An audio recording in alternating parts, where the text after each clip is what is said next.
تو آپ دیکھیے گا کہ آپ صرف اٹھا کر دیکھ لیں تو ٹیکس نیٹ ورک نہیں بڑھا. اگر چند کچھ اضافہ ہوا ہے یا چند اس کی آپ بات کرتے ہیں تو وہ تو آپ جب پریشرائز کرتے ہیں, جب انفورسمنٹ کرتے ہیں تو آپ کچھ لوگ آ جاتے ہیں, لیکن وہ اپنے اکاؤنٹ کو مینیج کرتے ہیں. مگر دیکھا جائے کہ وہ سیکٹرز جن کو ٹیکس نیٹ میں لانا چاہیے تھا, کیا وہ سیکٹر آئے؟ اگر ایسے دیکھیں پتہ چلے گا کہ نہیں آئے. یہی میں آپ کو اگلی بات بولنے والا تھا کہ یہ جو ہم سوچتے ہیں نا کہ بجٹ کے اندر ہم جو فگرز لا رہے ہیں اور اس کے اندر اگر آپ جی ڈی پی کی امپروومنٹ بھی دکھا رہے ہیں تو وہ بھی 2-2.5-3% کی امپروومنٹ جب آپ اس ریجن میں جاتے ہیں, جس ریجن میں آپ کے ساتھ انڈیا, چائنا, بنگلہ دیش, افغانستان بیٹھا ہوا ہے, صرف اس ریجن کی میں بات کر رہا ہوں, تو وہاں پر آپ بہت پیچھے ہیں. تو ہم کو سب سے پہلے تو یہ سوچنا پڑے گا کہ جو بجٹ آپ لاتے ہیں اس کے لیے کر رہے ہیں. چلے مان لیتے ہیں ٹیکس سسٹم سے شروع کرتے ہیں اس بات کو. تو کیا ٹیکس سسٹم کے اندر ہمیشہ ٹیکس سیلریڈ پرسن ہی آپ صرف پرسنٹیج اٹھا کر دیکھیں کہ عمرہ اور غربا, میں غربا کہتا ہوں جو سیلریڈ کلاس کے لوگ ہوتے ہیں, ان میں سے ٹیکس سسٹم کس کے پاس سے زیادہ جمع ہوا؟ سمپل آپ بھی اٹھا کر دیکھ لیجیے. اچھا, پھر جو غربا یعنی مڈل کلاس جو لوگ ہیں, کیا ان کی لائف کے اندر بہتری آئی ان ٹیکس سے؟ نہیں آئی. اور آپ یہ دیکھیں جو عمرہ ہے ان کی لائف میں آئی, تو آج بھی آپ دیکھ لیں کہ عمرہ جو ہے وہ بہت ہی زیادہ فلارش کرتے ہیں. تو آپ عمرہ اور غربا نہ کہیں نا, اپنی اور میری بات کر لینا. اچھا نہیں, میں تو اور آگے بڑھوں. جی حافظ محمد عثمان صاحب, سر آپ فرمائیے کہ اقتصادی سروے رپورٹ سننے کے بعد, دیکھنے کے بعد آپ کو حکومت کو کتنے مارکس دیں گے آپ 10 میں سے؟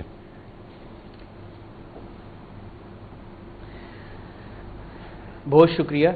سب سے پہلے تو جی میں نے اس کی رپورٹ بھی دیکھی اور فائنانس منسٹر صاحب کی پریس کانفرنس بھی دیکھی. تو ابھی اس کو کہہ سکتے ہیں کہ ملا جلا رجحان ہے. یعنی آپ اس کو یہ نہیں کہہ سکتے کہ ہم نے بہت ہی اچھا پرفارم کیا, ہم یہ بھی نہیں کہہ سکتے کہ ہم نے انڈر پرفارم کیا. ڈفرینٹ سیکٹرز کی بات کر لیتے ہیں, جس طرح انڈسٹری سیکٹر ہو گیا, آپ کا سروس سیکٹر ہو گیا, آپ کا ایگریکلچر سیکٹر ہو گیا. تو اس میں جو سب سے زیادہ اچھی جو اس پہ بات ہے اس میں یہ ہے کہ لائف سٹاک نے بہت اچھا پرفارم کیا اس کے اندر. ایگریکلچر کی جو میجر کراپس تھی وہ اتنا اچھا پرفارم نہیں کر سکی جتنا ہم ایکسپیکٹڈ تھا. اس کے ساتھ ساتھ اگر آپ دیکھیں, اگر ہم بات کر لیتے ہیں critical segment of the economy, جس کے اندر آپ کا ادر سیکٹرز آ جاتے ہیں, آپ کی ہول سیل, اور اس نے بھی اچھا, ریٹیلرز نے اچھا پرفارم نہیں کیا. ابھی جو ہمارے ساتھ جو کولیگ ہیں وہ بات کر رہے تھے ٹیکس کے اوپر, شجاعت صاحب, تو اس کی مین وجہ یہی ہے کہ ابھی ہمارا جو شجاعت صاحب جو ہیں, تو اس میں جو مین وجہ یہی ہے کہ ہمارے جو tax to G D P ریشو ہے وہ انکریز نہیں ہو رہا, کیونکہ آپ کے جب اخراجات آپ کے زیادہ ہوں گے اور آپ کی ریونیو اتنی نہیں ہوگی, انکم نہیں ہوگی, تو آپ کیسے اپنی اکانومی کو سٹیبل کر سکتے ہیں. تو اب فائنانس منسٹر صاحب کہتے ہیں کہ دے ہیو این ایم کہ انہوں نے ریز کرنا ہے tax to G D P ratio from 9% to 13%, اور وہ بھی کمٹمنٹ کیا آئی ایم ایف سے انٹرولز میں کریں. یہ نہیں کہہ رہے ہم کہ ہم اگلے سال جا کے اس کو ٹیکس کو امپروو کریں گے. جی تو اس میں یہ ہے کہ ان کو انڈاکومنٹڈ اکانومی پہ کام کرنے کی ضرورت ہے, جس طرح ریٹیلرز کو نیٹ میں لانے کی ضرورت ہے, اور ساتھ ساتھ سیلریڈ کلاس کو جو انہوں نے مینوفیکچرنگ سیکٹر ہے اس کو بھی ٹیکس ان کو 45% سے کم کر کے ان کو 25% یا 30% لانا چاہیے. کیونکہ دیکھیں اگر آپ لارج اسکیل مینوفیکچرنگ سیکٹرز کو دیکھیں تو انہوں نے انڈر پرفارم کیا ہے as compared to small scale manufacturing sector. تو اب لارج اسکیل مینوفیکچر کو آپ کیسے بوسٹ کر سکتے ہیں؟ وہ دو طرح سے ہوتا ہے. ایک تو آپ کی ڈومیسٹک کارپوریٹ انویسٹمنٹس آپ ان کو اٹریکٹ کریں, اور ایک فورن انویسٹمنٹس ہے ان کو اٹریکٹ کرنے کی ایف ڈی آئی سے کرنے. تو ان کو آپ انسینٹیوائز کرنے کی ضرورت ہے. اگر آپ ان کو ٹیکس بریکس نہیں دیں گے, آپ ان کو ٹیکس میں کوئی ایگزمپشن نہیں کریں گے, تو آپ جو ہے اس کو پروموٹ نہیں کر سکتے. آپ ایک ایگزامپل لیتے ہیں ہمارے پڑوسی ملک چائنا کی. جی تو چائنا میں گورنمنٹ پوری سپورٹ کرتی ہے اپنے لارج اسکیل مینوفیکچر سیکٹر کو. That's why BYD is competing with Tesla in the global market. تو اگر آپ گلوبل مارکیٹ میں اوور آل اگر دیکھیں تو جو توقعات تھیں وہ پوری نہیں ہو رہی ہیں. IMF کی جو کمپلائنس تھیں وہ ہم صرف اس میں لگے ہوئے ہیں. ہم نے نہ تو اپنی جو خسارے میں چلنے والی آرگنائزیشنز ہیں ان کا کچھ کیا, نہ ہی ہم نے اپنے اخراجات کم کیے, اور نہ ہی ہم ٹیکس نیٹ کو بڑھا سکے. ایسا ہی ہے نا؟ جی تھوڑی سی اس میں کریکشن کر دوں کہ کوشش کی گئی ہے. اگر آپ اکنامک سروے کی رپورٹ دیکھیں تو ہم نے پاسکو کو پرائیویٹائز کیا جو ایک بہت خسارے میں تھا, اور اب جو اصطلاحات کی گئی ہیں پاسٹ ایئر میں وہ کچھ حد تک بہتری کی طرف ہم جا رہے ہیں. اب ہم نے سسٹینیبلٹی کی طرف جانا ہے. ٹھیک ہے, اگر ہم یہ کہیں کہ ہم next 6 to 1 year 6 months to 1 year میں ہم یہ ختم کر دیں گے IMF کا پروگرام, تو یہ میرے خیال سے یہ تو ممکن نہیں ہے سر. ایک نیا پروگرام اس کے بعد کھڑا ہوا ہے, کیونکہ اگر آپ ہاں اس کے بعد بھی ایک نیا پروگرام ہے جس میں آپ کو ایکسٹرنل فائنینسنگ کرنی ہے. جی جی جی میں آپ کے پاس واپس آتا ہوں سر. ابھی اس مومنٹم کو قائم رکھیں. ہاں جی جی جی جی اس مومنٹم کو تو سر 20 سال سے ہم قائم رکھ رہے ہیں نا. ہر 20 سال گزر گئے, ہم یہی کہتے ہیں کہ ٹیکس نیٹ بڑھائیں گے, یہی کہتے ہیں اصلاحات لے کر آئیں گے, یہی کہتے ہیں خرچے کم کریں گے, یہی کہتے ہیں معیشت کو سسٹینیبل گروتھ دیں گے. 20 سال گزر گئے سنتے سنتے, مگر یہ ہو نہیں پا رہا. جی خالد عثمان صاحب, آپ کیسے دیکھ رہے ہیں اقتصادی سروے رپورٹ کے بعد یہی پرابلمز جو شجاعت صاحب کہہ رہے ہیں, یہی پرابلمز جو جناب حافظ صاحب کہہ رہے ہیں, آپ کی نظر میں بھی یہی ہیں یا کچھ اور چیزیں بھی ہیں؟ دیکھیے آپ نے جو اپنی آخری بات کی میں سمجھتا ہوں کہ وہ زیادہ مناسب بات تھی. دیکھیں ہم جب بجٹ کو ڈسکس کر رہے ہوتے ہیں نا جی, ہم اقتصادی سروے کے اندر ہم پچھلے سال کے اپنے فگرز کے ساتھ کمپیریزن بنا رہے ہوتے ہیں جی. لیکن ایکچوئل میں جب آپ ایک بگر پکچر دیکھتے ہیں, جب آپ بجٹ کو دیکھتے ہیں تو آپ کو بیسیکلی آئسولیشن میں نہیں دیکھنا. ابھی پچھلے دنوں ایک رپورٹ یہاں پر آئی ورلڈ بینک کی طرف سے جس میں 45% لوگ جو ہیں وہ غربت کی لکیر سے جو ہے وہ نیچے چلے گئے ہیں. یعنی 15-16 کروڑ لوگ تو ایسے ہیں اب آپ کے پاس کہ جو 2 وقت کا کھانا ہی کھا سکتے ہیں. تو ظاہر ہے جب وہ صرف کھانا کھا سکتے ہیں 2 وقت کا, تو پھر کتنے لوگ ایسے ہیں جو پاکستان کے اندر سیل پرچیز کی اس اکانومی کی اس ریل پیل کے اندر اپنی حصہ ڈال سکتے ہیں. تو میرا خیال ہے کہ یہ ہے وہ پرابلم جس کو ایڈریس کرنے کی ضرورت ہے. اور دوسری بات یہ ہے کہ ہم ایک مرتبہ پھر ناکام ہوئے ہیں اس بات پر. ابھی فائنانس منسٹر صاحب نے ہمیں نہیں بتایا کہ جو ٹرینڈز تھے, جو ریونیو کلیکشن ہوا ہے اس کے ٹرینڈز کیا تھے. جب وہ ٹرینڈز ہمارے سامنے آئے گے, ڈاکومنٹ ہم سامنے دیکھیں گے تو ہمیں زیادہ اچھا اندازہ ہوگا کہ کیا وہ سیکٹرز جہاں سے ہم نے کلیکٹ کرنے تھے ٹیکسز. دیکھیے ہم نے ملازمین سے تو 580 ارب روپے کے قریب پیسے اکٹھے کر لیے, لیکن یہاں پر ایک پکوڑے والا, ایک دہی بھلے لگانے والا, جو تقریباً ایسے لوگ بھی ہیں جن کو میں لاہور میں جانتا ہوں جو 1 لاکھ روپیہ روزانہ اپنے گھر لے کر جاتے ہیں. تو آپ مجھے بتائیے کہ ان کو ٹیکس نیٹ میں ہم کب لے کے آئیں گے؟ ہمارے پاس کب لے کر آئیں گے؟ وہ تو بیچارہ ٹھیلا لگا رہا ہے. ڈاکٹرز کو کب لے کر آئیں گے؟ وکلا کو کب لے کر آئیں گے؟ یہ بیوٹی سر جو بیچارہ ٹھیلا لگا رہا ہے نا سر, دیکھیں ایک ملازم جو 5 لاکھ روپیہ سیلری لے کے جاتا ہے وہ 2 لاکھ روپیہ گورنمنٹ کو دے دیتا ہے. لیکن جو جس ٹھیلے والے کی آپ بات کریں اس میں بہت سارے ٹھیلے والے ایسے ہیں جو لاکھ روپیہ نیٹ پروفٹ اپنے گھر پہ لے جاتا ہے. تو مجھے یہ بتائیے کہ ہم ان کو ٹیکس نیٹ میں کب لے کے آئیں گے اور اس پوورٹی کو کیسے ایڈریس کریں گے؟ اور سب سے بڑا مسئلہ میں جو سمجھتا ہوں جس کا کہیں پر بھی ذکر نہیں ہوتا ڈاکومنٹس کے اندر, وہ یہ ہے کہ آپ کہتے ہیں کہ آپ کے پاس 65% یوتھ ہے. اب مجھے بتائیے کہ اگر آپ نے اس یوتھ کو اگر آپ نے امپلائمنٹ دینی ہے, آپ نے ان کو جاب دینی ہے, تو آپ کو 7 سے 8% سے گرو کرنا پڑے گا. اور اگر آپ سمجھتے ہیں کہ آپ 2.67 اور پھر آپ یہ کہیں کہ جی انٹرنیشنل گروتھ جو ہے وہ ایوریج وہ 2.8% ہے, جبکہ آپ کے ریجن میں بالکل آپ کے ہمسائے میں یہ 7-8% کے ساتھ گرو کر رہا ہے. تو میں سمجھتا ہوں کہ اگر آپ نوجوانوں کو جابز نہیں دیں گے تو پھر الٹیمیٹلی آپ مجھے بتائیں یہ کتنا بڑا ایٹم بم ہے جو پائل اپ ہو رہا ہے.